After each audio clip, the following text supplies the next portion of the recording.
एक बार एक व्यक्ति अपने काम से लौटकर घर आया और साथ में पनीर लाया और अपनी पत्नी से कहा कि आज मेरे लिए बढ़िया पनीर की सब्जी बनाना, क्योंकि आज मैंने बहुत काम किया है और मुझे बहुत ज़्यादा भूख लगी है और मुझे आज बहुत अच्छा खाना खाना है।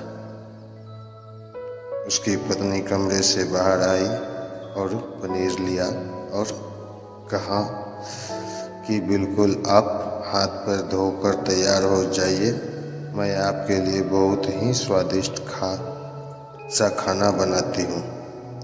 वो व्यक्ति फ्रेश हो गया और टीवी देखने लगा और इंतज़ार करने लगा सब्जी के बनने का, ताकि वो उसे खा सके। किचन से बाहर अच्छी खुशबू आ रही थी। वो व्यक्ति बस सोच रहा था कि जल्दी से खाना बन जाए ताकि मैं अपने भूख को मिटा सकूं। लगभग 1 घंटे बाद खाना बनकर तैयार हो गया। स्वादिष्ट सा भोजन अब खाना लगने ही वाला था कि उस व्यक्ति ने अपनी पत्नी से पूछा कि खाने में नींबू है कि नहीं, क्योंकि मुझे पनीर की सब्जी में नींबू डालकर खाना है। लेकिन पत्नी ने कहा कि नींबू तो खत्म हो गए, आपसे कहा था लेकिन आप भूल गए। व्यक्ति ने अपनी पत्नी से कहा कि रुको रुको, अभी खाना मत लगाओ, क्योंकि नींबू के बिना खाने में बिल्कुल मज़ा नहीं आएगा। तो मैं अभी गया और अभी आया नींबू लेकर। वो व्यक्ति वापस से कपड़े पहनकर तैयार हुआ और नींबू की पास वाली दुकान पर गया। जब वहाँ पर देखा तो नींबू नहीं थे। उसका दिमाग क्रोध से भर गया। उसने सोचा कि यार, इसके पास नींबू नहीं है, चलो थोड़ी आगे वाली दुकान पर जाता हूँ, शायद वहाँ नींबू मिल जाएगा। वो थोड़ा और आगे गया, लेकिन वहाँ पर भी नींबू नहीं मिले। अब उसने सोचा दूर की सब्जी मंडी चला जाता हूँ, वहाँ से नींबू लेकर आऊँगा, क्योंकि नींबू के बिना सब्जी में मज़ा नहीं आएगा। करीबन आधे घंटे बाद वो करीब के सब्जी मंडी में पहुँचा।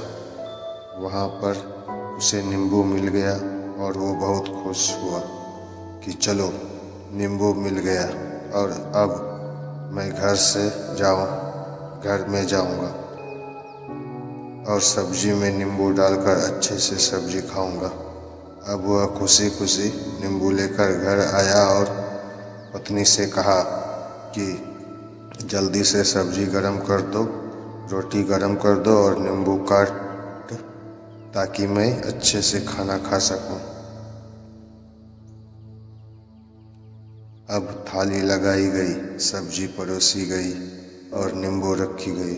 उसकी पत्नी सामने ही बैठी थी और वो व्यक्ति थोड़ी देर के लिए कुछ सोच में पड़ गया।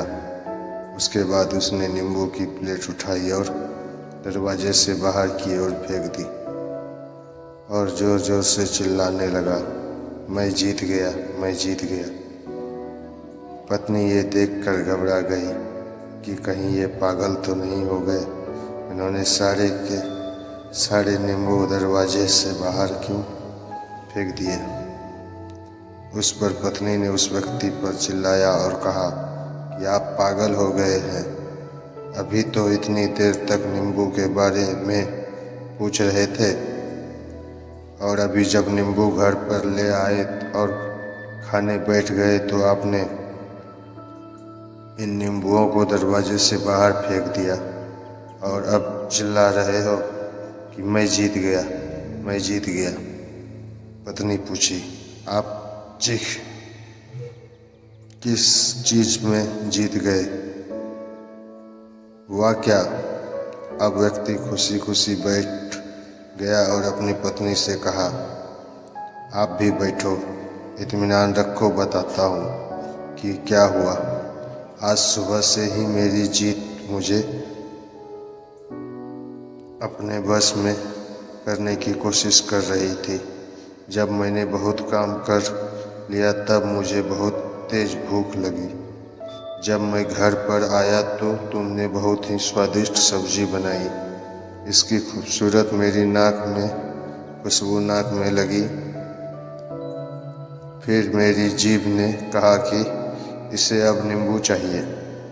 मैं पास वाली दुकान पर गया, लेकिन वहाँ नींबू नहीं थे मिले। थोड़ी और दूर गया, वहाँ पर भी नींबू नहीं मिले। उसके बाद दूर लेकर गई। मैं इसके वश में आ गया और जैसे ही वह करती रही वैसा मैं करता गया। अब मैं वैसा ही करता गया जैसा वो मुझसे करवाती गई, लेकिन अंत में मैंने विजय प्राप्त कर ली। मैंने उसे उठाकर बाहर फेंक दिया और कह दिया कि तुम्हारी मुझ पर कंट्रोल नहीं है, बल्कि मेरा तुम पर है, और मैं जीत गया। क्या आपको समझ में आया कि कैसे अपने इच्छाओं पर विजय प्राप्त करें? कई बार लोगों को शराब पीने की आदत लग जाती है और उस चक्कर में वो भटकते रहते हैं। यदि एक जगह नहीं मिलती तो दूसरी जगह जाते हैं, दूसरी जगह नहीं मिलता तो तीसरी जगह जाते हैं। और अक्सर युवाओं के साथ ऐसा ज़रूर होता है कि वो शराब पीने के लिए बैठते हैं, सारी शराब ख़त्म हो जाती है। उसके बाद एक ना एक व्यक्ति ज़रूर कहता है कि यार और चाहिए के चक्कर में शराब ढूंढने के लिए निकलते हैं। देर रात हो जाती है और वो भटकते रहते हैं।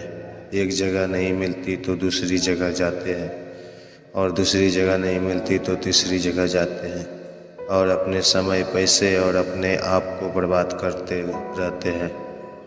यदि आपको अपनी इंद्रियों पर विजय प्राप्त नहीं किया तो आप भी नींबू की खोज में सिर्फ भटकते रहेंगे ही और हमेशा परेशान रहेंगे। इसलिए अपनी इंद्रियों पर काबू पाइए और अपने जीवन को खुशी खुशी बिताइए। दोस्तों, यह वीडियो अगर आप लोग को अच्छा लगा हो तो चैनल को सब्सक्राइब करें, कहानी को शेयर करें और कमेंट करें।